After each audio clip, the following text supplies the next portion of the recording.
എന്തുകൊണ്ട് മുഖ്യമന്ത്രി ആകാനൊന്നുള്ള പക്വതയില്ല സുരേഷ് ഗോപിക്ക്. കാരണം ഇത് സിനിമയുടെ തിരക്കഥയല്ല. സത്യസന്ധന LDFന് ആവശ്യമില്ല, സത്യം LDF അംഗീകരിക്കത്തുമില്ല. ഒന്നും കാണുകയില്ല, എല്ലാം അടിച്ചു മാറ്റിയിട്ടുണ്ടാവും. ഇതൊക്കെ ആരന്വേഷിച്ച് ആര് കണ്ടുപിടിക്കാനാ? ആര് ഭരിച്ചാലും ഇതുപോലൊരു കൊള്ളസംഘം ആയിരിക്കരുതെന്ന് മാത്രമേ ഉള്ളൂ. എന്തു തോന്നിയവാസവും അവർക്കാവാം, അവരുടെ പാർട്ടിക്കാവാം. പക്ഷെ മറ്റാരും എന്തു പറഞ്ഞാലും അതിനെതിരെ മെക്കിട്ട് കയറും. ശബരിമല അയ്യപ്പന് കല്യാണം കഴിച്ച കൊടുത്ത ബ്രോക്കറല്ലേ അങ്ങേര്? ശബരിമല പോലൊരു ക്ഷേത്രത്തിൽ ഇത്രയേറെ കൊള്ള നടന്നൊരു കാലഘട്ടം നിങ്ങളുടെ ജീവിതത്തിൽ, നിങ്ങളുടെ ഓർമ്മയിൽ, നിങ്ങളുടെ കാരണവന്മാരുടെ ഓർമ്മയിലുണ്ടോ? എന്താണ് അതായത് 10 വർഷം ചോദ്യം? എന്താന്ന് പറഞ്ഞിട്ട് ചോദ്യം 10 വർഷമായിട്ടില്ലേ പിണറായി കേരളം ഭരിച്ചുകൊണ്ടിരിക്കുകയാണ്. ഇനി ഒരു 5 വർഷം കൂടി പിണറായിക്ക് അവസരം കൊടുക്കാൻ ചേട്ടൻ ആഗ്രഹിക്കുന്നു? ഒട്ടുമില്ല. കാരണം അതിന് പല കാരണങ്ങളുണ്ട്. അതിപ്പോ നിങ്ങൾ ഏത് ചാനലാണ്? എന്താണ് കേരളം എന്നുള്ള ചാനലാണ്?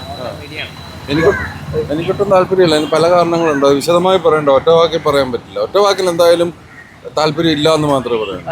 അത്രയ്ക്ക് മോശം പറയണോ? അതെ. ചേട്ടൻ ഏതെങ്കിലും പാർട്ടി അനുഭവിയാണ്? അങ്ങനെയൊന്നും നിങ്ങൾ ചോദിക്കണ്ട. നമുക്കൊരു ജനാധിപത്യ രാജ്യത്ത് ജീവിക്കുന്ന ഒരു പൗരൻ അഭിപ്രായം പറയുന്നതിന് ഏതെങ്കിലും പാർട്ടിയുടെ ലേബലോ ഒന്നും ചിലപ്പോൾ ഇത് കുറെ ആൾക്കാർ കാണുന്നതായിരിക്കും. അവർക്കെങ്കിലും മനസ്സിലാക്കാൻ വേണ്ടിട്ട് പിണറായിയുടെ പോരായ്മകൾ കേരളത്തിലെ മലയാളികൾക്കെല്ലാം മനസ്സിലായ കാര്യമല്ലേ. ഇനിയിപ്പോ പ്രത്യേകിച്ച് ശബരിമലയൊക്കെ കൊള്ളയടിക്കുന്നവർ പറഞ്ഞതിന് മുമ്പ് എന്തെങ്കിലും ഉണ്ടായിട്ടുണ്ടോ?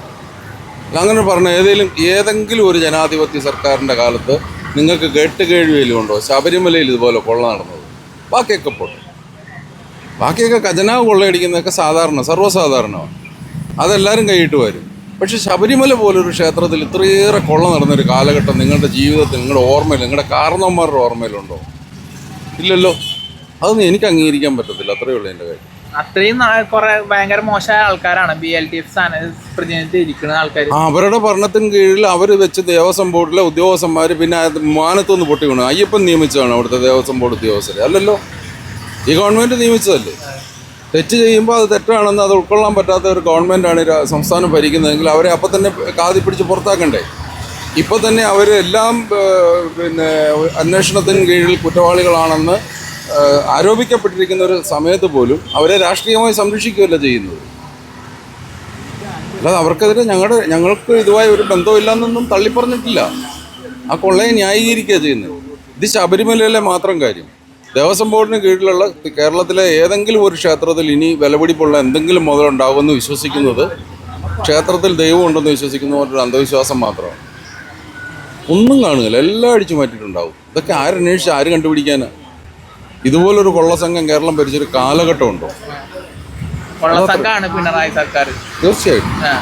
വേറെ കാര്യം ചേട്ടാ, അതായത് സപ്പോസ് ഇപ്പൊ UDF ഭരിക്കണമെന്നാണ് ആഗ്രഹിക്കുന്നത്. UDF ഭരണത്തിൽ ആര് ഭരിച്ചാലും ഇതുപോലൊരു കൊള്ളസംഘം ആയിരിക്കരുതെന്ന് മാത്രമേ ഉള്ളൂ.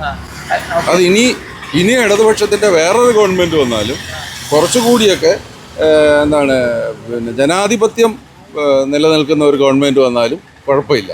പക്ഷെ ഇത്രയും ഏകാധിപതിയുടെ ഭരണത്തിന് കീഴിൽ ഇത്രയേറെ കൊള്ള നടക്കുമ്പോൾ അഭിപ്രായം പറയുന്നവനെ ഉന്മൂലനാശനം വരുത്തുന്ന ഒരു സംവിധാനത്തിന് കീഴിൽ ഒരു പൗരനായി ജീവിക്കേണ്ടി വന്നതിൽ എനിക്ക് അങ്ങേയറ്റത്തെ വേദനയുണ്ട്, ദുഃഖമുണ്ട്.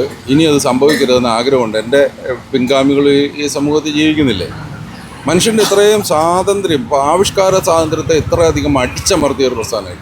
എന്തു തോന്നിയവാസവും അവർക്കാവാം, അവരുടെ പാർട്ടിക്കാവാം. പക്ഷെ മറ്റാരും എന്തു പറഞ്ഞാലും അതിനെതിരെ മെക്കിട്ട് കയറും. ഇതെന്ത് ജനാധിപത്യം?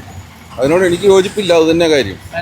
ഒരു സത്യസന്ധമായിട്ട് പറയുകയാണെങ്കിൽ ചെറിയ രീതിയിലെങ്കിലും ഒരു നല്ല നേതാവ്, അല്ല ഞാൻ അഭിപ്രായം പറയണതാ, നല്ലൊരു നേതാവും തോന്നുന്ന ഒരാളെ ഇനി LDF അതിന് ആരെങ്കിലും നിലവിലുള്ള നേതൃനിരയിൽ അങ്ങനെ ആരെങ്കിലും ഉണ്ടോന്ന് എനിക്ക് തോന്നുന്നില്ല. ഉണ്ടെങ്കിൽ തന്നെ അവരെ വളർത്തുമെന്നും എനിക്ക് തോന്നുന്നില്ല. സത്യസന്ധമായി സാധ്യതയില്ല. സത്യസന്ധര ആവശ്യമില്ല LDF ആവശ്യമില്ല. ഏതാ സത്യസന്ധര LDF ആവശ്യമില്ല? സത്യസന്ധര LDF ആവശ്യമില്ല, സത്യം LDF അംഗീകരിക്കത്തുമില്ല. അതാണ് അതിന്റെ ശരി. ഉദാഹരണമായിട്ട് ഇപ്പൊ സ്വരാജൊക്കെ പൊങ്ങി വരാത്ത കാരണം അതുകൊണ്ട്. സ്വരാജ് എന്നൊക്കെ പറയുന്നുണ്ടല്ലോ. ഇപ്പൊ ഞാൻ പറയട്ടെ, ഈ ലോകത്ത് ഇതൊരു മതേതര രാഷ്ട്രമാണ്. ഒരു മതത്തിന്റെ വികാരത്തെ വ്രണപ്പെടുത്തുമ്പോൾ അതൊരു മറ്റൊരു മതത്തിന്റെ കൈയടിക്കും വേണ്ടിയിട്ടും അല്ലെങ്കിൽ 4 വോട്ടിന് വേണ്ടിയിട്ടും വേറൊരു മതത്തെ, അവരുടെ ആചാരത്തെ, അവരുടെ പിന്നെ വിശ്വാസത്തെ വ്രണപ്പെടുത്തുമ്പോൾ രണ്ടാമതൊന്നുകൂടി ആലോചിക്കണം. അതൊന്നും ഒരു മതേതര ജനാധിപത്യ രാജ്യത്ത് ഭൂഷണമായ കാര്യമല്ല സ്വരാജിന്റെ ഒന്നും പ്രവൃത്തി. ശബരിമല അയ്യപ്പന് കല്യാണം കഴിച്ച കൊടുത്ത ബ്രോക്കറല്ലേ അങ്ങനെയായിരുന്നല്ലോ അതിന് ബ്രോക്കറായിരുന്നു.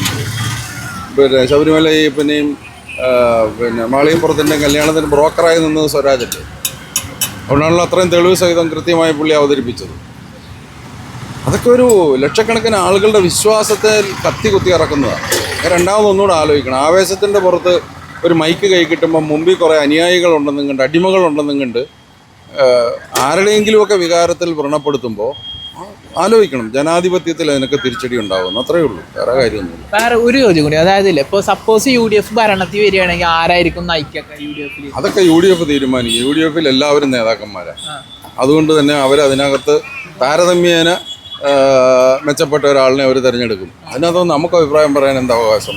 നമ്മൾ UDF ആയിട്ട് നമുക്ക് ബന്ധമൊന്നുമില്ല. അല്ലപ്പോൾ ഞാൻ കുറച്ച് അങ്ങോട്ട് ചോദിച്ചപ്പോൾ അവർ തമ്മിൽ തന്നെ ഒരു തർക്കം ഉറപ്പില്ല, അതൊരു ജനാധിപത്യ പാർട്ടിയാണ്. അതിനകത്ത് ഈ എല്ലാവരും തന്നെ, ഞാൻ പറഞ്ഞില്ല, എല്ലാവരും തന്നെ നേതാക്കന്മാരാണ്.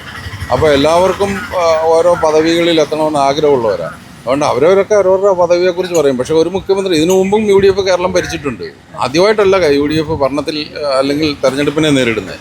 എല്ലാ കാലത്തും UDFനകത്ത് നേതൃത്വത്തെ സംബന്ധിച്ച് അഭിപ്രായ വ്യത്യാസങ്ങളുണ്ടാവും, ചർച്ചയുണ്ടാവും, പിന്നെ ചിലപ്പോൾ അത് ചില പൊട്ടിത്തെറിയുടെ വക്കോളം എത്തും.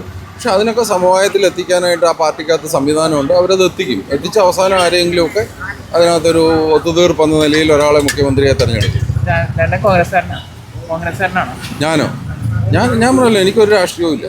ഞാൻ തെരഞ്ഞെടുപ്പിൽ വോട്ട് ചെയ്യുന്നത് അതാത് കാലഘട്ടത്തിലെ കോൺഗ്രസിനെ കുറിച്ച് പറഞ്ഞപ്പോൾ കുറച്ച് ഡിപ്ലോമാറ്റിക് ആയ പോലെ തോന്നി. കാരണം പലരും കോൺഗ്രസ് VD സതീശൻ നുണയനാന്ന് പറയുന്നുണ്ട്.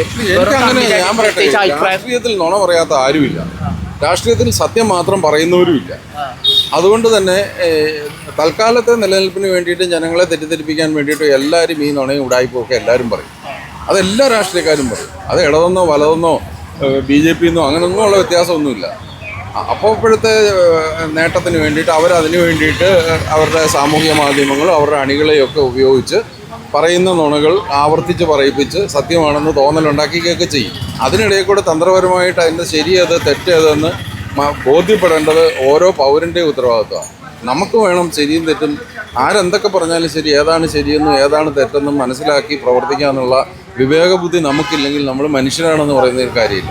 ആരുടെയും പിന്നാലെ അടിമകളായി നടക്കാൻ വേണ്ടി വിധിക്കപ്പെട്ടവരല്ല നമ്മൾ നമ്മുടെ അഭിപ്രായം സ്വതന്ത്രമായിട്ട് പറയണം.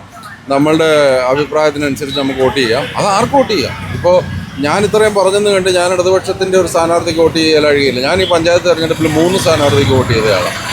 3 മുന്നണിക്ക്. ഞാൻ ത്രിതല പഞ്ചായത്ത് സംവിധാനത്തിന് കീഴിൽ വോട്ട് ചെയ്തയാളാണ്. നഗരത്തിലോ നഗരസഭയിലൊക്കെ ഒരു വോട്ടേ ഉള്ളൂ. ഗ്രാമപ്രദേശങ്ങളിൽ പഞ്ചായത്ത് സംവിധാനത്തിൽ ഗ്രാമ, ബ്ലോക്ക്, ജില്ല 3 വോട്ടുണ്ട്. ഞാൻ 3 സ്ഥാനാർത്ഥികൾ LDFനും UDFനും BJPക്ക് വോട്ട് ചെയ്തയാളാണ്. അപ്പോൾ എൻ്റെ രാഷ്ട്രീയം അതാ. ഓക്കെ, ഞാൻ ഒരു ചോദ്യം കൂടി വെച്ചിട്ട് അവസാനിപ്പിക്കുക. സാങ്കല്പിക ചോദ്യമാണ്, അതായത് ചിലപ്പോൾ നടക്കാൻ സാധ്യതയില്ലാത്ത ചോദ്യമാണ്. അപ്പോസ് കേരളത്തിന്റെ BJPയുടെ പ്രതിനിധിയായിട്ട് സുരേഷ് ഗോപി മുഖ്യമന്ത്രിയായി എങ്ങനെയായിരുന്നു? ഒരിക്കലും സാധ്യതയില്ലാത്തൊരു കാര്യം. അതിന് അങ്ങനെ യോഗ്യനുമല്ല. എന്തുകൊണ്ട്? മുഖ്യമന്ത്രി ആകാനൊന്നുള്ള പക്വതയില്ല സുരേഷ് ഗോപിക്ക്. കാരണം ഇത് സിനിമയുടെ തിരക്കഥയല്ല. ഒരു ലക്ഷക്കണക്കിന് ആളുകളുടെ ജീവിതം. MP ആവാൻ അദ്ദേഹം MP ആകുന്നതിന് മുൻപ് നടത്തിയ ഒരു തെരഞ്ഞെടുപ്പിൽ പരാജയപ്പെട്ടതിന് ശേഷം രണ്ടാമത് അദ്ദേഹം തൃശ്ശൂർ കേന്ദ്രീകരിച്ച് നടത്തിയ പ്രവർത്തനങ്ങളൊക്കെ നമ്മൾ വിലയിരുത്തുമ്പോൾ ഇയാളൊക്കെ ജയിച്ചു വരണമെന്ന് ആഗ്രഹിച്ചിട്ടുണ്ട്. പക്ഷെ വിജയിച്ചതിന് ശേഷമുള്ള പുള്ളിക്ക് ആ സിനിമയുടെ തിരക്കഥയിൽ നിന്നും അപ്രപാളിയിൽ നിന്നും പുറത്തു വരാൻ കഴിയാത്ത ഒരു പ്രത്യേകതരം മാനറിസം ഉണ്ട്. അത് നമുക്കൊന്നും ഉൾക്കൊള്ളാൻ പറ്റുന്നില്ല. അതുകൊണ്ട് അങ്ങനെയുള്ള ഒരാളൊന്നും മുഖ്യമന്ത്രി ആവുന്നതിൽ ഒരു കാര്യമില്ല. പിന്നെ തന്നെയല്ല, പുള്ളിയുടെ ഉള്ളിൽ ഈ മനുഷ്യനെയല്ല പുള്ളി അംഗീകരിക്കുന്നത്. പുള്ളി ഈ ചാതുർവർണ്ണത്തെയും ഒക്കെ അനുകൂലിക്കുകയും ഈ ഉന്നത കുലജാതനാകണമെന്ന് ആഗ്രഹിക്കുകയും ഒക്കെ ചെയ്യുന്നു. അങ്ങനെയല്ല, മനുഷ്യനാവാനാണ് ആഗ്രഹിക്കുന്നത്. മനുഷ്യനാവണം. അതല്ലാതെ നമ്മുടെ കുലമോ ജാതിയോ മതമോ ഒന്നുമല്ല. നമുക്കെല്ലാവരെയും ഒരുപോലെ ഉൾക്കൊള്ളാൻ കഴിയണം. അതിന് കഴിയുന്ന ആളെ ഏത് രാഷ്ട്രീയ പ്രസ്ഥാനമായാലും നേതൃത്വത്തിൽ വരാവുള്ളൂ. മറ്റൊരാളുടെ ചെറുതായാലും വലുതായാലും അവരുടെ വിശ്വാസ പ്രമാണങ്ങളെയോ അവരുടെ ആചാര രീതികളെയോ അപഹസിക്കാൻ പാടില്ല, ആക്ഷേപിക്കാൻ പാടില്ല. നമുക്ക് താല്പര്യമില്ല, നമുക്കതിൽ പങ്കെടുക്കാതിരിക്കാം, വിട്ടു നിൽക്കാം. അതിനപ്പുറത്ത് മറ്റൊരാളിൻ്റെ പ്രീതിക്ക് വേണ്ടിയിട്ട് ഒരാളെ വേദനിപ്പിക്കാൻ പാടില്ല. അതിനോടൊന്നും എനിക്ക് യോജിപ്പില്ലാത്തതുകൊണ്ടാണ്.